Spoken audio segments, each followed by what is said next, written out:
1월 15일 금요일 황장수의 뉴스 브리핑 시작하겠습니다. 어느덧 또 주말이 되었습니다. 참 일주일 빨리 갑니다. 뉴스 브리핑 하다 보니까요. 그냥 정신없이 뉴스 브리핑을 하루하루 이렇게 해 나가기 위해서 애를 쓰다 보면 일주일이 금방금방 가버립니다. 또 주말 방송까지 대비하고 이러다 보면 정신이 하나도 없습니다. 어쨌든 방송이 국민들에게 기존 언론이 외면하는 것, 알면서도 덮고 있는 것, 또 이 우리 사회의 여러 가지 문제들의 숨겨진 이면의 진실, 이런 부분들을 여러분께 전달하고자 노력하고 있습니다. 자, 오늘 뉴스 브리핑은요, 새누리당 이제 공천률도 다 합의 받았습니다. 그러면서 이제 유력 인사나 영입 인사 험지 출마만 시키고, 그리고 이제 이 상향식 풀뿌리 공천 100% 경선을 통해서 야당은 분열되어서 총선에 승리하겠다고 자신하고 있습니다. 과연 그럴까요? 저는 새누리당 정신 차리고요.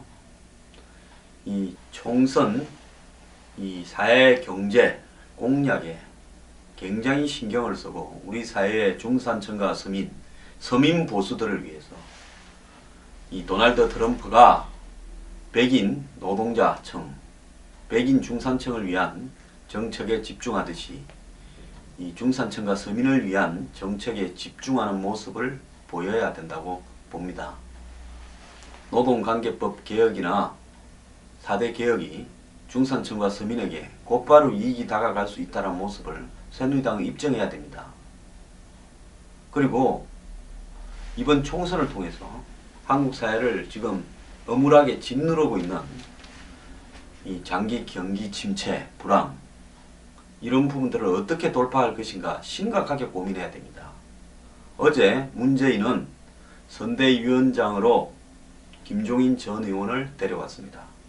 자, 김종인 의원 여기 이 당 저 당 다니면서 여야를 너무나 들면서 책사를 한다고 좋지 않은 평가를 많이 받고 있습니다.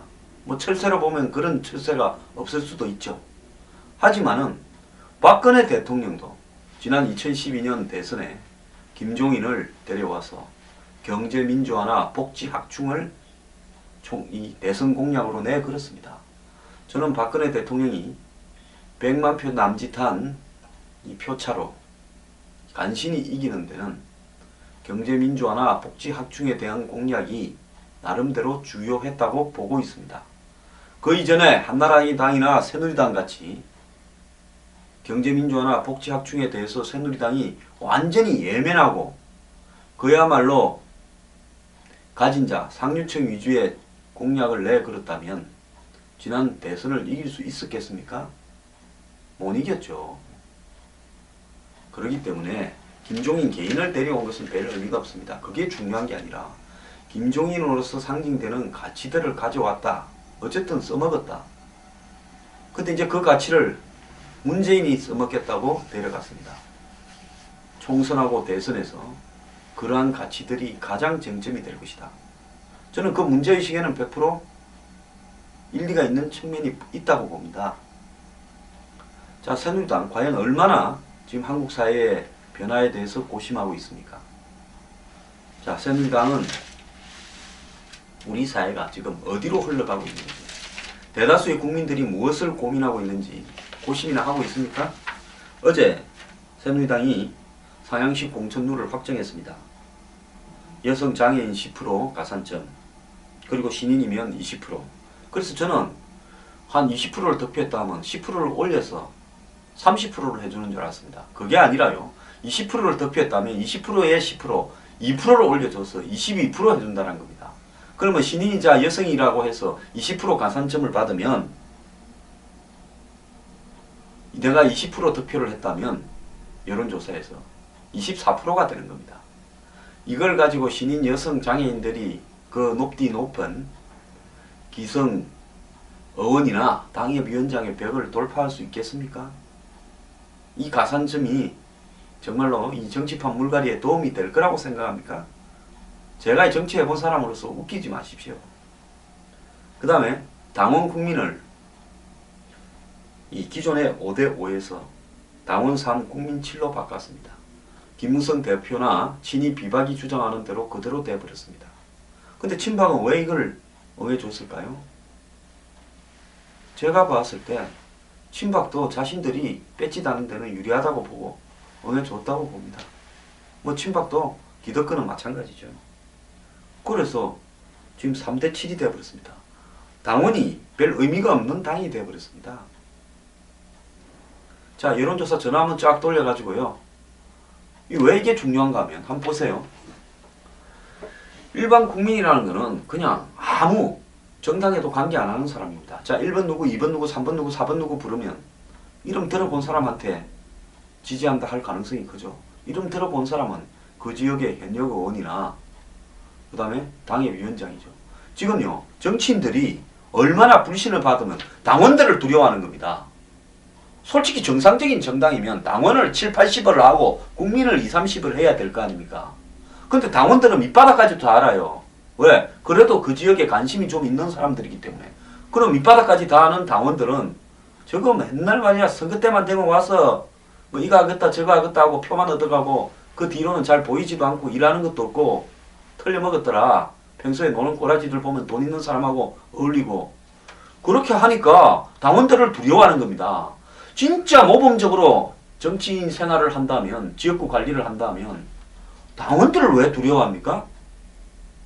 아니 당원의 비율을 줄이자고 주류 비주류가 합의하는 이런 정당이 이게 정상적인 정당입니까? 솔직히 신인들이 당원한테는 잘 안 알려졌기 때문에 국민 비율을 늘리자. 그리고 기성하는 의원이나 당협위원장이 당원의 비율을 늘리자. 이렇게 돼야 되는 게 정상이죠. 참 희한한 땅입니다. 그 다음 1, 2 후보자는 격차가 10% 이하일 때 결선 투표를 한다. 자, 1, 2 후보자 신인이 1등할 가능성은 거의 없고 뭐 2등 안에 들어도 다행인데 10% 안에 들기가 쉽지 않다고 봅니다. 그래서 자기들이 상향식이라는 미명하에 계속 해먹는 식으로 정해버렸습니다.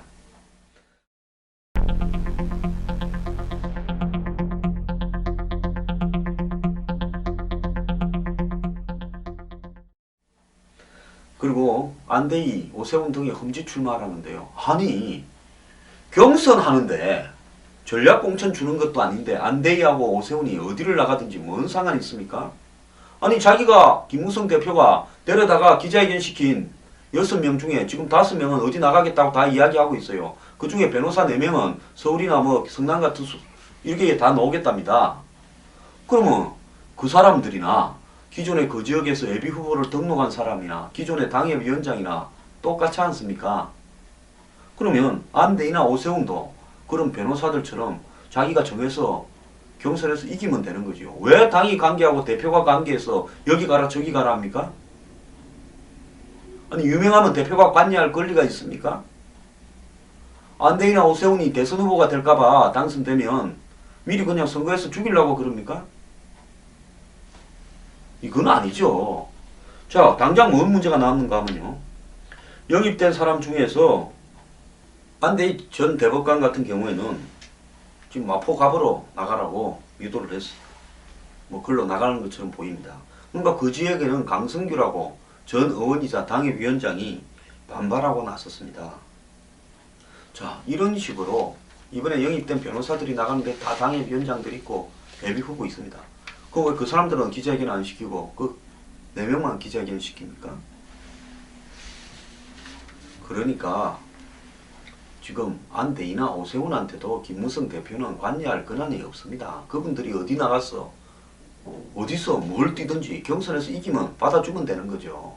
흠결이 있으면 그것만 드러내면 되고요. 자, 오세훈 전 시장은 종로에 그대로 고소하겠다 합니다. 전 잘하는 거라고 봐요. 왜 당이 오세훈 전 시장이 종로에 나갈라 말아를 관여할 권한이 있습니까? 자, 친박들 뭐 들어서가게 경선에서 뭐 대통령이 주장하는 참 진실한 사람, 또 더 나아가서 19대 국회에 대한 물갈이와 심판, 국민의 선택 이런 부분을 하기 위해서 룰을 좀 바꿔줄 것처럼 비치더만은 결국은 자기들 국회 들어가는 안전한 방식을 비주류 하고 합의해 버렸습니다. 자, 새누리당 이제 물갈이는 완전 틀렸습니다. 이제는 국민 보고 선택하라거나 어떻게 하라고 말씀을 할 필요도 없어요. 그냥 정해진 사람 놓고 선거서 알아서 하는 거죠. 자, 지금 상황이 어떤가에 대해서 이한구 새누리당 의원이 한국 경제의 실상에 대해서 인터뷰를 한 게 있습니다. 이한구 의원은 대우경제연구소 소장을 했고 새누리당에서 가장 명석한 경제 전문가라는데 저도 100% 동의를 합니다. 새누리당은 이런 분들을요 굉장히 아끼고 예우를 해야 됩니다. 그럼에도 불구하고 이분은 불출마 선언을 했습니다. 정치판을 떠나겠다는 입장입니다. 자, 있어야 될 사람은 떠나고 떠나야 될 사람은 있는데 어떻게 국민들이 물갈이를 합니까? 이한구 의원은 외환위기 1년 전을 지금 경제 상황이 연상케 한다. 즉 97년에 외환위기가 났으니까 96년과 비슷한 상황이다. 향후 3년이 매우 위험하다. 한국은 일본에 잃어버린 25년을 너무도 닮았다. 제가 평소에 목이 터져라 하던 소리 아닙니까? 박근혜 정부는 돈만 풀고 개혁은 하나도 못했다. 정신 차리고 해법 찾고 실천에 나서야 된다. 이렇게 이야기를 했습니다. 한국 경제가 이 당시에 90년도 초반에 일본 경제와 너무도 비슷하다. 당시에 일본 기업들은 수출 경쟁력이 이 환율 변화로 엔화가 절상이 되면서 떨어지니까 전부 그냥 돈을 풀어서 내수진자라는 정부의 정책을 호응하는 듯 하면서 부동산 투자로 해외 자산 구매로 나갔다. 그러면서 주가는 그냥 38,000포인트까지 뛰고 부동산도 막 뛰어서 좋은 세상이 온 것처럼 보였는데 그러다가 어느 날 갑자기 버블이 터지면서 부동산 가격이 60%가 날아가 버렸다. 근데 일본 정부는 그럼에도 불구하고 그 이후에도 계속 그냥 돈만 푸는 정책만 했다. 근데 그런 것들이 제대로 되지 않았다는 겁니다. 그래서 지금 우리나라도 박근혜 정부에서 초이노믹스라고 부동산 활성화 정책을 했지만은 이 초이노믹스라는 부분이 결국 아베노믹스와 비슷하게 돈을 풀고 재정 확대는 했지만은 개혁은 하나도 못한 것이다. 근데 돈 푸는 비율에 있어서는 아베의 발바닥도 못 따라갈 정도로 조금 풀었다는 겁니다. 그런데 결국 부동산 활성화 정책은 이 리스크만 더 크게 했다. 즉 가계부채만 키운 거죠. 자, 이렇게 개혁이 지연되는 사이에 지금 위기는 곧바로 눈앞에 다가왔고 이것은 공무원들, 고위공무원들의 이 안일함하고도 관계가 있다. 자, 향후 3년은 이 매우 위험한데 그 원인은 우리나라의 주력 노동자들의 나이가 45세를 넘어서 노후화됐다. 이렇게 되다 보니까 생산 가능 인구가 굉장히 줄고 있고 대기업조차도 생산 이익과 매출액이 줄고 있고 그 다음에 3분의 1이 좀비 기업이고 가계부채가 세계 1등이다. 이런 상황들이 어떻게 위험하지 않느냐. 그래서 지금 위기가 왔을 때 그 위기를 돌파하기 위해서 선제 개혁을 해야 되는데 허송세월을 해왔다. 이렇기 때문에 앞으로 2, 3년이 매우 위험한데 국민이 자각을 해야 되는데 뭐 선거판이 전부 잘하고 있다.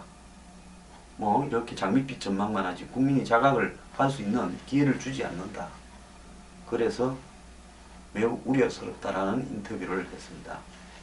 새누리당은 문재인이 김종인을 데려가면서 이런 경제민주화나 현재 양극화, 장기 저성장, 그리고 저고용, 생산 가능 인구의 감소, 그 다음에 부동산 위기, 그 다음에 좀비기업 위기, 가계부채 위기, 이런 부분들에 대해서 극명하게 새누리당과 대비되는 정책으로 총선 대선에서 떠들어댈 것입니다.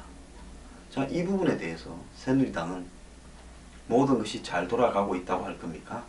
야당이 법을 안 통과시켜서 야당 책임이라고만 계속 이야기를 할 겁니까? 저는 참 문재인 대표가 어리석다고 봅니다. 네, 제가 문재인 대표 같으면요, 박 대통령 좀 만납시다. 자, 법 통과 때문에 이야기하려고 그럽니다.